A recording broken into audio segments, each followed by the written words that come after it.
കേരളത്തിൻ്റെ മുൻ പ്രതിപക്ഷ നേതാവ് രമേശ് ചെന്നിത്തല റിപ്പോർട്ടർ ടിവിയോടൊപ്പം ചേരുകയാണ്. ഇനി ഈ നിയമസഭാ തെരഞ്ഞെടുപ്പിൻ്റെ പ്രചരണം അവസാനിക്കാൻ ദിവസങ്ങൾ മാത്രമാണല്ലോ, പരിമിതമായ സമയമാണ്. പ്രചരണം തുടങ്ങിയിട്ടേ ഉള്ളൂ.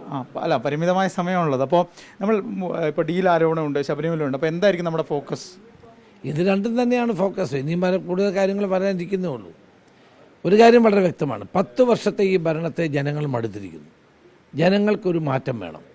ആ മാറ്റത്തിനനുസരിച്ച് കേരളം ഇന്ന് ചിന്തിക്കുന്നു. ഒരു സൈലൻ്റ് ആയിട്ടുള്ള ഒരു ജനവികാരം UDFന് അനുകൂലമാണ്. അത് മനസ്സിലാക്കാതെയാണ് മുഖ്യമന്ത്രി പ്രവർത്തിക്കുന്നത്. ഒരു പരാജിതൻ്റെ കപട ആത്മവിശ്വാസമാണ് പിണറായി വിജയൻ പ്രകടിപ്പിക്കുന്നത്. വളരെ വ്യക്തമാണത്. കാരണം അദ്ദേഹത്തിന് തന്നെ അറിയാൻ പരാജയപ്പെടുമെന്ന്. CPMൻ്റെ ഉള്ളിൽ വലിയ അതൃപ്തികളുണ്ട്. കാരണം ഈ കണ്ണൂരിൽ അവരുടെ ജില്ലാ സെക്രട്ടേറിയറ്റ് അംഗങ്ങൾ തന്നെ പാർട്ടിയിൽ നിന്ന് പുറത്തു പോകുന്ന സാഹചര്യം ഉണ്ടാകുന്നു. മുതിർന്ന നേതാവ് സുധാകരൻ ആലപ്പുഴയിൽ നിന്ന് പാർട്ടിയിൽ നിന്ന് ഇറങ്ങി മാറുന്നു. അങ്ങനെ വലിയ പൊട്ടിത്തെറി CPMൽ നടക്കുന്നുണ്ട്. ഇപ്പോൾ കോൺഗ്രസിൽ പൊട്ടിത്തെറി എന്ന് പറയുമ്പോഴും CPMൽ അതിനേക്കാൾ വലിയ പൊട്ടിത്തെറിയാണ് ഉണ്ടാകുന്നത്. കോൺഗ്രസിൽ ഒരു പൊട്ടിത്തെറിയില്ല. ആര് പൊട്ടിത്തെറിച്ചു?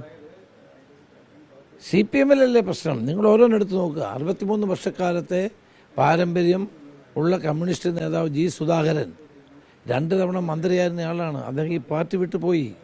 അദ്ദേഹം സ്വതന്ത്രനായി മത്സരിക്കുന്നു. ഗോവിന്ദൻ, അദ്ദേഹം എത്ര സീനിയറായ നേതാവാണ്. കോർപ്പറേഷൻ ഹാൻവീവിൻ്റെ ചെയർമാനായിരുന്നു. അദ്ദേഹം പാർട്ടി വിട്ടു പോന്നു. PK ശശി മുൻ MLA ആണ്, KTDC ചെയർമാനായിരുന്നു. അദ്ദേഹം പാർട്ടി വിട്ടു പോന്നു. ഇങ്ങനെയുള്ള അതുപോലെ തന്നെ ചിദാനന്ദൻ്റെ വലം കൈയായിരുന്നു സുരേഷ്, പാർട്ടി വിട്ടു പോന്നു. ഇങ്ങനെയുള്ള ഓരോരുത്തരും പാർട്ടി വിട്ടു പോകല്ലേ. കൂടുതൽ ആളുകൾ വിടാൻ സാധ്യത. ഷാ പോയിട്ട് രാജിവെച്ച് പോയി. അപ്പം നമ്മൾ കാണേണ്ട ഒരു കാര്യം, മാർക്സിസ്റ്റ് പാർട്ടിക്കകത്ത് വലിയ തോതിലുള്ള അഭിപ്രായ വ്യത്യാസങ്ങൾ രൂപപ്പെട്ടു വരികയാണ്. യഥാർത്ഥ കമ്മ്യൂണിസ്റ്റുകാർ ആഗ്രഹിക്കുന്നു ഒരു തുടർഭരണം വേണ്ടത്.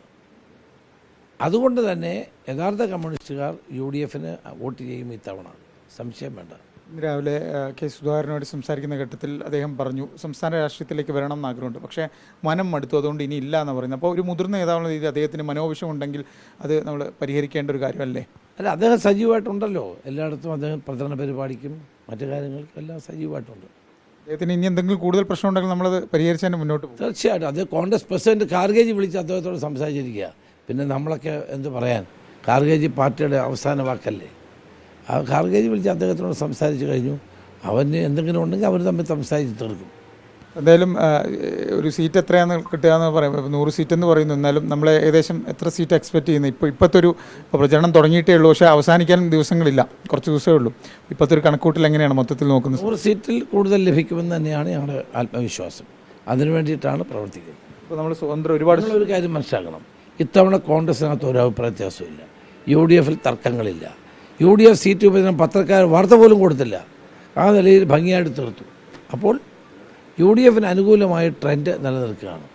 ജനങ്ങൾ ഈ സർക്കാരിനെ പരാജയപ്പെടുത്താൻ വേണ്ടി തയ്യാറെടുത്ത് നിൽക്കുകയാണ്. ഒരു സൈലൻറ്റ് വേവ് UDFന് അനുകൂലമായിട്ട് കേരളത്തിലുണ്ട്.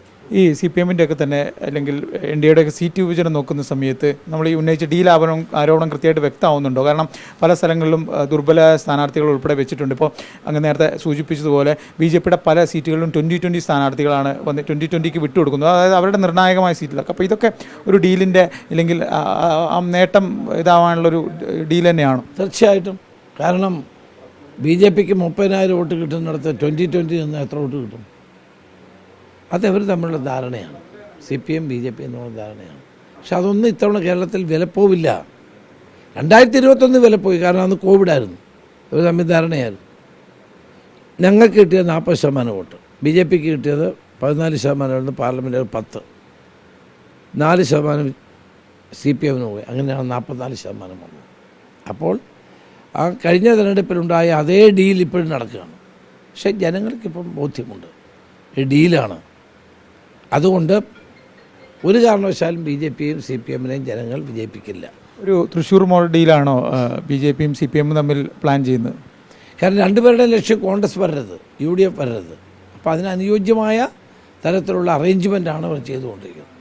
എന്തായാലും CPM BJP ഡീൽ സംസ്ഥാനത്തുണ്ടപ്പോൾ തന്നെ ശബരിമല സ്വർണ്ണക്കൊള്ള ഉൾപ്പെടെയുള്ള വിഷയങ്ങൾ പരിമിതമായ ദിവസങ്ങളിലാണെങ്കിലും പ്രചരണ വിഷയമാക്കുമെന്നാണ് രമേശ് ചെന്നിത്തല വ്യക്തമാക്കുന്നത്. വീഡിയോ ജേർണലിസ്റ്റ് അബു താഹിറിനൊപ്പം റിപ്പോർട്ടർ AV ജയശങ്കർ, റിപ്പോർട്ടർ, കൊല്ലം.